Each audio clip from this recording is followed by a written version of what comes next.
خو دا په پښتو کې آی لو یو او آی میس یو دا دې په پښتو کې نه شاملېږي. آهنګونه بون راوړم او هغه په 2 کټه په 3 کټه چې د چا اډري د چا کوسې ته او داسې او لاړلو عزت ته پښتنو خاورو کې خاورې شو. د دې اوسنو پښتنو خبره کوم جی.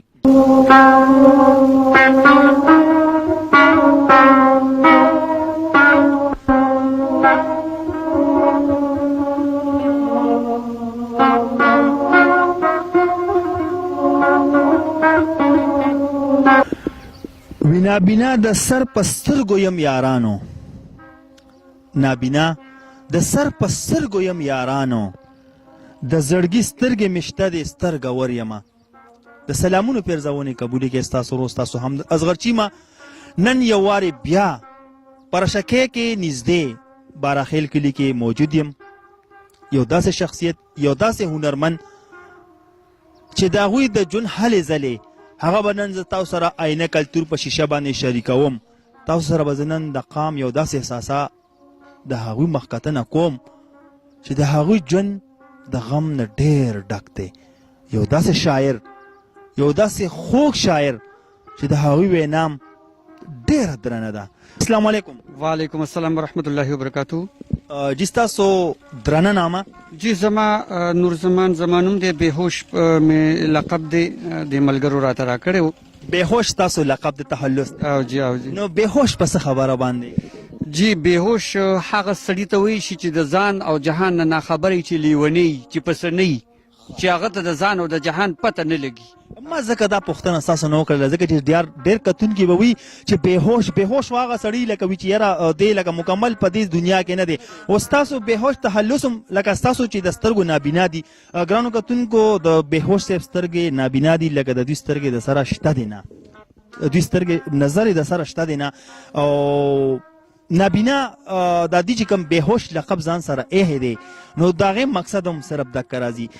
جی بهوش صاحب مونږ ستاسو نه چې کومه پوښتنه کوو نو مونږ خو چې څه اورېدلي واقعي چې ډېر د غم نه ډک دي، نو ستاسو روزګار څه دی؟ ړمبې خو خپل روزګار زموږ کتونکو سره شریک. زه په نور د اوسني وخت کې خو د آهنګونه بون راوړم او هغه په 2 کټه په 3 کټه چې د چا اډري د چا کوسې ته او داسې په کلي کې ګرځم، صابون را سره چې خلکو ته دا لږ روزګار کوم او په دې باندې خپل هغه ټایم چې کوم دی اوړي او د ملګرو د بچو چې کوم دی پالون کې رب دی خو زه یې بانه یم. تاسو یې بانه یئ. ښه بهوش صاحب مونږ وایي چې یاره زمونږ کتونکي چې کوم دي هغوی ستاسو شاعري لږه اوري، ستاسو کلام اوري، ړمبې ورته لږ کلام ووایي بیا به یو 2-3 خبرې نورې کوو. جی کلام د درته وایم جی، وایي چې یو غزل څو شعرونه دي، وایي څومره چې مې تا پسې جړلي دي، څومره چې مې تا پسې جړلي دي داسې چا په چا پسې جړلي دي. ډېر ښه جي، ډېر مهرباني. او خپله پښتونخوا خپله لیلا ګڼم، خپله پښتونخوا خپله لیلا ګڼم، ځکه مې لیلا پسې جړلي دي. ډېر ښه جي بهوش صاحب، ډېر مهرباني. او خلک خپل ماضي او پیل حال جاړي، خلک خپل ماضي او پیل حال جاړي، ما پرون سبا پسې جړلي دي. ډېر ښه جي، ډېر. او لاړلو عزت ته پښتنو خاورو کې خاورې شو. د دې اوسنو پښتنو خبره کوم جی. جی جی بالکل بېشکه جی. لاړلو عزت ته پښتنو خاورو کې خاورې شو، ما هغې حیا ما هغې وقار هغې حیا پسې جړلي دي. ډېر ښه.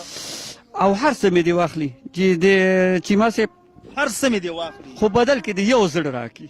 او ډېر ښه وي، هر څه مې دې واخلي خو بدل کې دې یو زړه راکړي. ټول عمر مې دقې یو سودا پسې جړلي دي، ټول عمر مې دقې یو سودا پسې جړلي دي. او مړ دی نور زمان بېهوش خبر دی ټول، مړ دی نور زمان بېهوش خبر دی ټول، چا په نابینا پسې جړلي دي. ډېر ښه جي، ډېر ښه، ډېر ښه، ډېر زبردست کتونکو نابینا دی خو شاعري او ډېره جوړه شاعري کې موږ وایو چې یو کلام دی نه بل هم وورو. جی جی بل کلام د نیلاب تذکرو کې راغلی زما ملګرو کړی و، ما 4 کلامونه مې په کتاب کې راغلي وو. نو زه وایم چې د هغې کلام نه که ستاسو اجازه چې تر هغې نه وایي چې د انسان په نامه زار شو ژوندون، چې د انسان په نامه زار شو ژوندون، والله چې وسیله د کار شو ژوندون. مهرباني. او اوس به څوک لوڼه ژوندی نه ښخوي، ته جهالت هغه ده ورته مې لږه اشاره ده جي.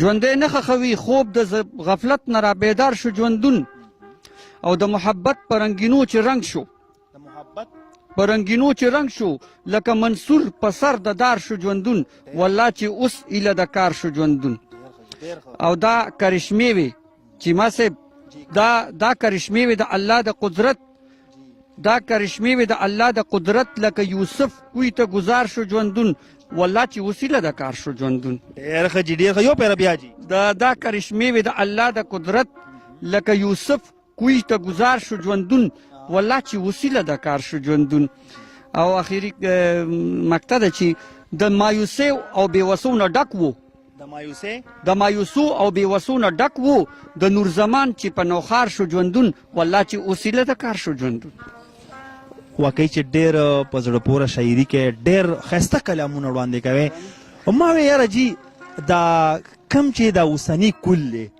د دې په باره کې څه شاعري وکړه که نه د عاشقۍ معاشقۍ چې ډېرې کوي د دې دپاره یاره جي د دوی خو داسې کار دی که نه چې زه خپله ځاني لکه لږ ډېر دې تاو ته مخکې شوی ما کله جي هغه خبره د کولو نه خو تاسو زه دغه د کیمرې بې باکه کړمه نه بېوس صاحبه دا خو به راته خامخا وې ځکه چې دا اوسني کل نه دی دا د دې دپاره به یې خامخا وې نو ښه جي داسې خبره ده چې د دې دپاره به درته زه ووایم لږ څو شعرونه خپل ځاني لکه داسې دغه خو راسره نه هغه پتاسه او مرسه خو راسره نشته دی نه جي نه پتاسه او مرسه او دنداسه نه او نه پاپي چولو دا نه بس ښایسته د کلتور په حواله باندې زه وایم چې تنهایي ده د هجران په چغو سر یم تنهایی ده د هجران په چغو سر یم دی کې زما غمم دی او د جهان غمم دی او د جانان غمم دی دا تاسو په خپله دغه کوي تنهایی ده د هجران په چغو سر یمه تیغ د عشق زخمی کړی په ځیګر یمه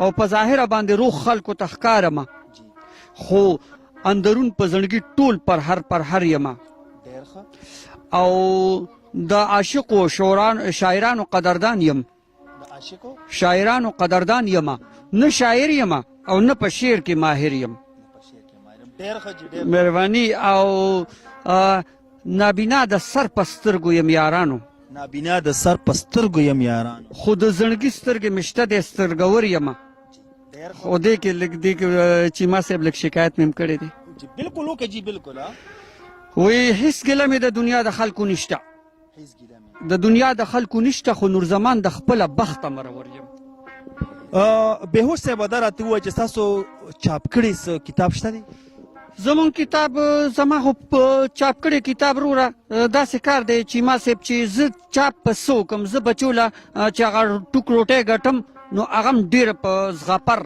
په ډېر دغه باندې خو الحمدلله د الله پاک رحم او د تنها غوندې یاران دوستان داسې ملګري مې دي زما یو استاد دی د شاعرۍ چې زما ډومبی پاوڼی چې کومه ده د شاعرۍ وه زما د هغه نظر لکه ځکه چې د هغه نظر رنګ ما اخیستی دی نو دا خبره ده چې داسې نور شاعران هم زما مخه کې خو لکه دا خبره چې وروره زه غریب یم زه په څه چاپ کړم که زه لیکم نو زه په څه ولیکم که زه چېرته ټي وي ته ایویټي خیبر ته یا داسې غټ چینل ته ورځم نو ما سره شپارس کوونکی څوک دی زه به په پروډیوسرانو ته به مې چې څنګه کېږم ما له خو هغه چل هم نه راځي چې ما صاحب که نه بېشکه لکه نن سبا خو د رشوت هغه زمانه ده که پیسې د سره خو ته شاعرنګې ته فنکارنګې ته هر څه خو زه حیران یم چې دې غریب ته به لاس څوک ورچي بهوش صاحبه اخري پوښتنه درنه کوم اخري شاعرۍ سره د شوق څنګه پیدا شو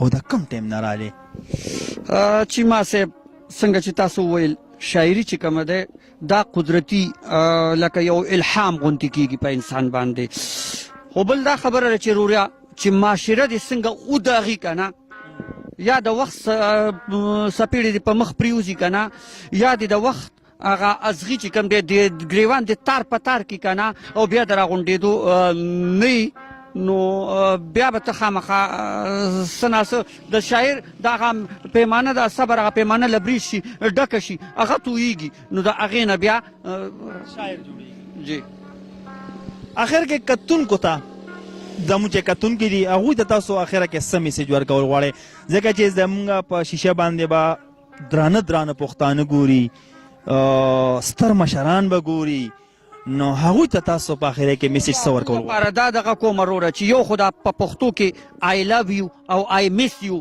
دا دې په پښتو کې نه شاملېږي. دې سره زما د مور کمیش لیږي، دې سره زما د مور لوپټش لیږي.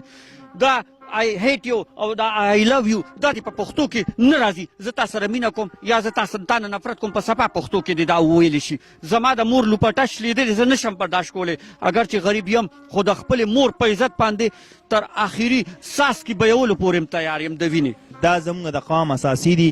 دوی چې په قام کې څه کېږي هغه دوی چې دی نه راوچتي او هغه موږ تاسو ته د هغې ښودنه کوي. زه به ستاسو ټایم نه خرابوم. ستاسو ورور ستاسو همدرد اصغرچی د کیمرمین تیموشه سره ستاسو نه اجازت غواړي. خاد و باد اوسئ. د الله په امان.